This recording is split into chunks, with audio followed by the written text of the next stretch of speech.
자, 계속해서 두 번째 사연 소개해드립니다. 대구광역시 북구 한강로에서 김종길님. 세상을 향해 소리쳐봅니다. 저는 자폐 2급 아이의 아빠입니다. 몰랐습니다. 장애아 부모들이 왜 아이보다 하루만 더 살게 해달라고 소원하는지를요.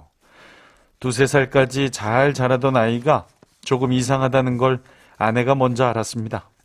또렷하진 않지만 아빠라고 했던 아이. 아내의 말에 귀를 열지 않았습니다. 좀 늦을 수도 있지. 대수롭지 않게 생각했습니다. 그땐 아내의 말이 황당하게 들렸습니다. 그리고 점점 나에게도 아이의 모습이 보이기 시작했습니다.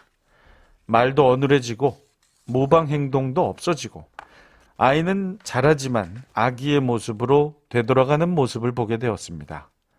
그때쯤 아이를 훈육하기 위해 소리치고 체벌도 했습니다. 현재 그때 아이에게 너무 미안합니다. 자신이 왜 혼나는지 모른 채 그냥 두려움에 떨고 있었을 아이를 생각하면 너무도 미안합니다. 주위에선 아이의 그런 상태를 어떻게 받아들였냐고 많이 묻습니다.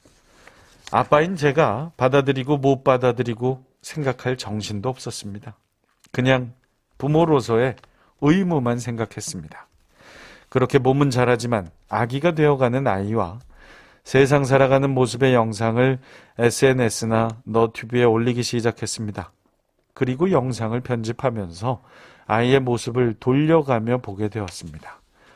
너무 사랑스럽고 조그만 행동조차 대견스러웠습니다.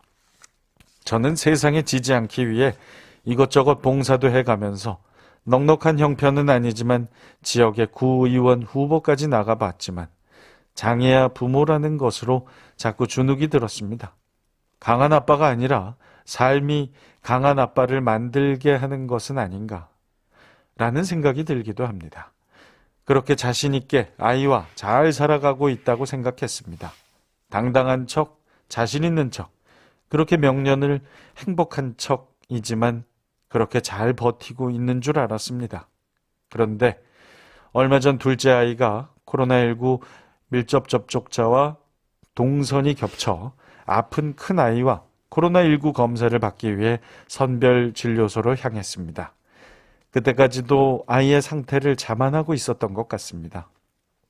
간호사 3명이랑 저랑 4명이서 아이를 잡고 검사를 진행하면서 엉망진창이 된 선별진료소를 보며 지금까지 잘 버티고 있던 감정들이 무너지면서 절벽에 서 있는 듯한 생각이 들었습니다.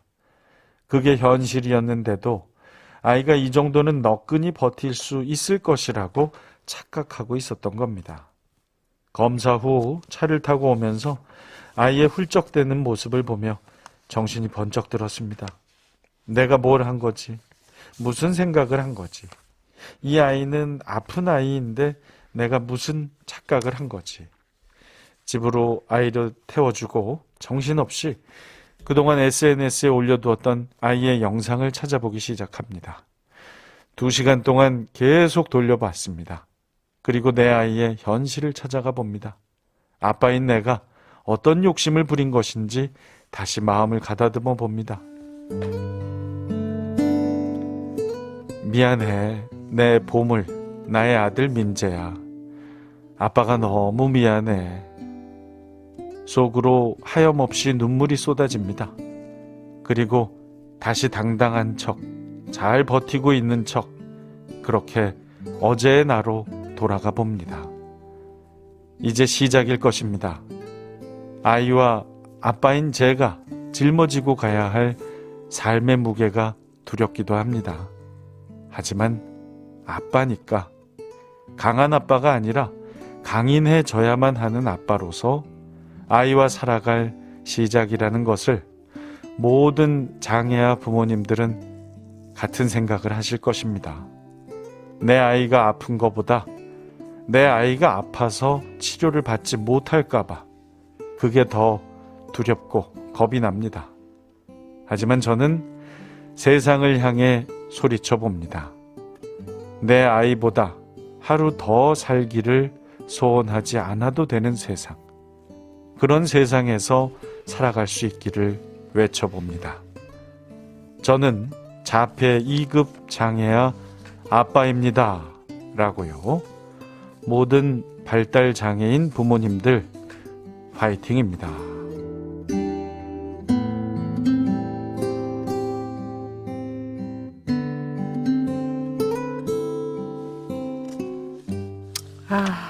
아빠가 아들을 생각하는 그 마음이 이렇게 그려볼 수 있는데, 근데 둘째 아이가 코로나19 밀착 접촉자와 이제 동선이 겹치면서 큰 아이까지 다 데리고 선별 진료소를 가셔서 조금 좀 힘이 드셨나 봐요.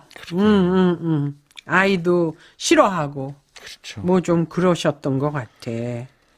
거기서 이제 또 아버님이 그동안 잠깐 생각지 못했던 경험을 하시면서 여러 가지 것들이 이제 교차하시면서 그러신 것 같아요. 네. 아이고 많이 힘드시죠. 특히 이렇게 어려운 상황에서는 더 힘드실 거예요. 예, 그 마음을 누구라서 알겠어요. 그러니까 이분이 발달 장애인 부모님들 파이팅. 그 아픔을 아는 그 동지들에게 이렇게 응원을 보내신 거죠. 진짜 이렇게 한번 외치시고 또 다시 걸음을 내딜 이 용기와 희망을 다지신 거죠. 다행입니다. 네. 힘내십시오, 아버님. 네. 여기는 여성시대입니다.